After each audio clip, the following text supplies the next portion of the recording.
Salut tout le monde, c'est Alain, on se retrouve aujourd'hui pour une nouvelle vidéo. Donc je vais retoucher une photo, je vais vous montrer comment je fais en fait. C'est une question qui m'a été posée notamment sur les réseaux sociaux. Donc voilà, je vais vous montrer ça tout de suite. C'est une photo que j'ai faite pour le magazine Cosmopolitan Japon en mars 2017. Donc voilà, la modèle c'est une amie à moi, une chanteuse japonaise qui s'appelle Tigara. Donc voilà, je vais vous montrer ça tout de suite. On va attaquer directement. On va ouvrir la photo. On va prendre celle-ci. C'est une de mes favorites du shooting, donc on va prendre ça. Alors on va débuter avec les réglages. Donc l'exposition, je vais en rajouter un tout petit peu plus. Voilà, comme ça me paraît très bien. Le contraste, normalement je le gère directement pendant le process, mais j'aime bien avoir un aperçu de ce que ça donne quand c'est contrasté. Donc voilà, donc là je vais remettre à 0. Les tons clairs, je pense qu'on est bon. Vous voyez, on a un arrière-plan qui est suffisamment surexposé, on va dire, très blanc, très lumineux. Donc un petit conseil, vous faites Alt sur votre clavier et vous avez en fait, une fois que vous bougez le curseur, les zones qui sont surexposées. Donc le but c'est bien entendu de rester en dessous. Donc voilà, là ça à peu près 10, mais comme je pense que c'est déjà assez surexposé comme ça, je vais le remettre à 0. Pareil pour le ton foncé, vous pouvez faire Alt, vous verrez la différence avec les zones trop sombres ou pas. Les blancs, je pense qu'on est bien, hein, bien sûr, comme tout à l'heure. Ça aussi je remets à 0. Les noirs pareil, on est bien. Et la clarté par contre j'en rajoute à chaque fois. Pas mal, la plupart des photographes en rajoutent pas autant, mais moi j'aime bien entre 30 et 40. Vous voyez, ça rajoute du détail sur la photo. N'embêtez pas trop, sinon vous voyez la photo elle est pas très belle. Les traits sont très épais, noirs. J'aime pas du tout quand il y en a trop. Et autant quand il y en a pas du tout, la photo est très fade. Donc voilà, normalement c'est à 0, moi j'en mets entre 30 et 40, donc 35, 34, 35 ça me paraît bien. Voilà, donc on ouvre la photo. On va l'ouvrir directement sur Photoshop. Je passe pas par Lightroom en fait, vous l'aurez remarqué. Hop. Et voilà. Alors un petit réflexe que j'ai tout le temps, c'est je duplique l'arrière-plan à chaque fois 2 fois. Comme ça, par sécurité. La première chose que je vais faire, c'est la peau. Donc la peau, on va prendre cet outil. Hop, voilà. Vous appuyez sur F une fois, une seconde fois pour isoler la photo et vous appuyez sur Shift. Comme ça, vous avez les panneaux qui s'affichent.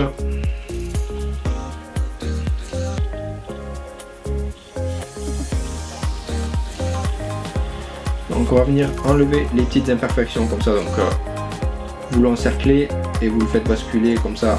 Hop. Après certains font avec le tampon et d'autres font direct le dodge and burn. Chacun sa technique bien sûr. Moi ma technique elle est pas parfaite, c'est une technique c'est ma propre technique en fait, je l'ai apprise avec le temps. Quand j'ai commencé j'ai juste regardé quelques tutos Photoshop et basta. Après bon là je l'ai fait lentement pour ceux qui n'ont pas l'habitude de la retouche. Comme ça vous pouvez voir à peu près ce que ça donne. Hop, voilà, on va venir enlever toutes les petites imperfections qu'on a sur la photo. Vous voyez là j'enlève les plus flagrantes. Les cheveux je les laisse parce que j'aime bien, c'était ce que je voulais justement avec du vent, donc tant mieux.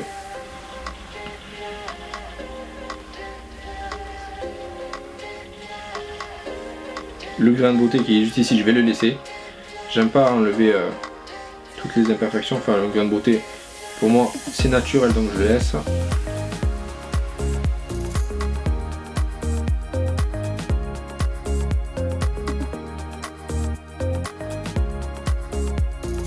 Voilà, alors une fois que vous avez fait ça, on va passer à la technique du dodge and burn. Maintenant, bon, je suis pas un spécialiste du dodge and burn, mais c'est la technique que je préfère pour nettoyer la peau en fait. Par sécurité, je duplique le calque une fois de plus. Ensuite, vous allez faire calque, donc un nouveau calque en fait. Voilà, vous allez le mettre en mode lumière tamisée. Vous cliquez sur couleur neutre pour le mode lumière tamisée 50% de gris. Vous validez. Donc maintenant on va faire hop, un nouveau. Vous allez prendre le noir et blanc. Voilà. Et vous allez en faire un autre avec les courbes que vous allez mettre. Après vous prenez le point du milieu et on va le mettre juste ici. Voilà. Ça fait sombre tout d'un coup, c'est normal, vous inquiétez pas. Hop, Donc maintenant vous rebasculez sur le calque du Dodge and Burn. Vous prenez votre pinceau. Là, je vais commencer avec les lumières, les hautes lumières. Donc voilà, faites attention à votre flux qui soit très bas. Si vous mettez très haut, c'est très, vous voyez, ça va faire ça. Donc on va éviter. Donc mon perso, je mets un flux entre 1 et 2. Le plus souvent, je laisse à 1. Comme ça, j'ai une liberté de nettoyage top. Ça m'évite de faire des traits trop foncés en fait, enfin trop forts. Hop. Je vous conseille de bien zoomer sur les zones comme ça. Vous faites pas de bêtises.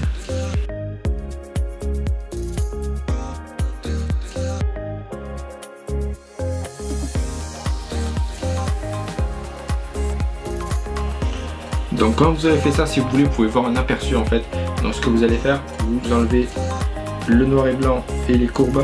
Comme ça, vous avez un aperçu avant-après de ce que vous avez fait. Bon, pour l'instant, j'ai fait que le nez vite fait. J'ai éclairci un peu les autres zones. Vous pouvez même travailler sur ça en fait.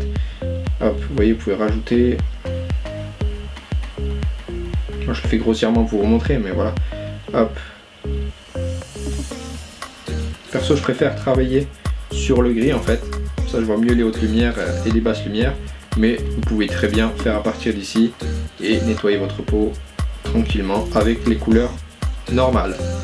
Hop. Maintenant, je vais faire les basses lumières. Donc ce que je vais faire, c'est que vous voyez ici on a des lumières en fait qui sont plus hautes, donc je vais combler en fait. Hop.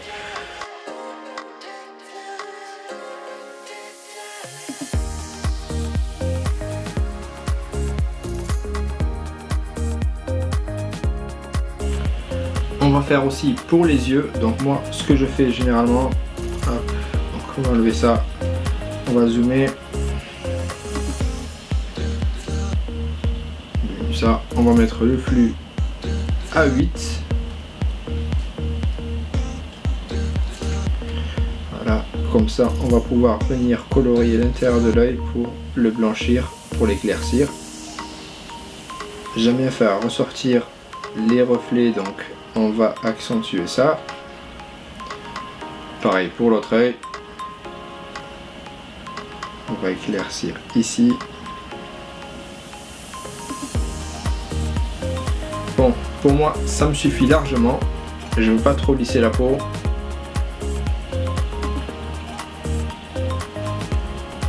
Donc, est-ce que vous voyez la différence? Peut-être un peu plus sur les lèvres. Voilà. Donc, pour moi, on est bon là. En tout cas, au niveau du visage. Donc, maintenant, l'étape suivante. Hop. On regarde s'il n'y a pas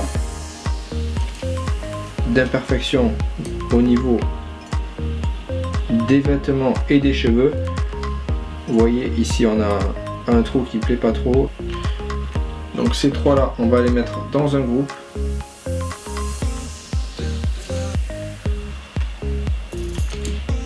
On va appeler Dodge and Burn. Voilà.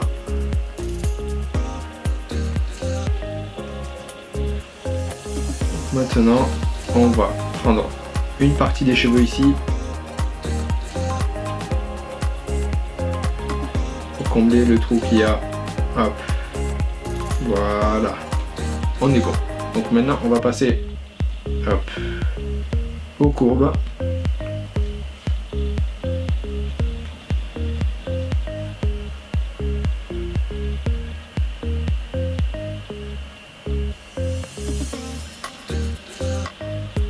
Contraste peut-être. Là on était bien.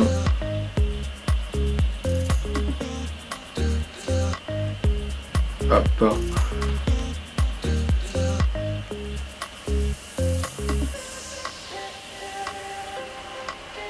La veste est déjà rouge, donc si on accentue le rouge, ça va pas être bon. Hop.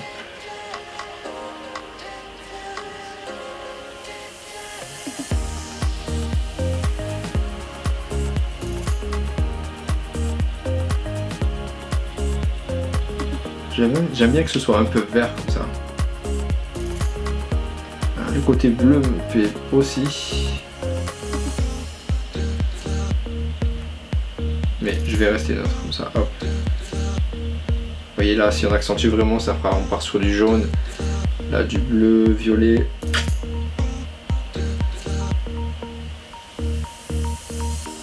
Là ça me plaît, hop. Avant, après. Voilà, donc là comme ça pour moi c'est top. Alors on va ouvrir un nouveau panneau de teinte et saturation. On va voir ce que ça donne si on change les couleurs. Hop, ça fera trop jaune, trop rose. Là j'aime bien.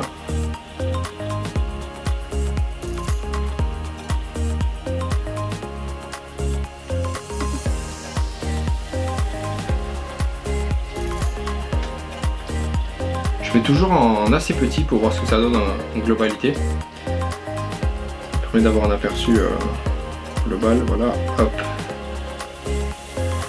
Écoutez, je peux faire comme ça, voilà. Donc là pour moi mon image est finie, j'ai envoyé l'image comme ça au magazine. Elle a publié. Donc voilà, comme je vous ai dit tout à l'heure, F.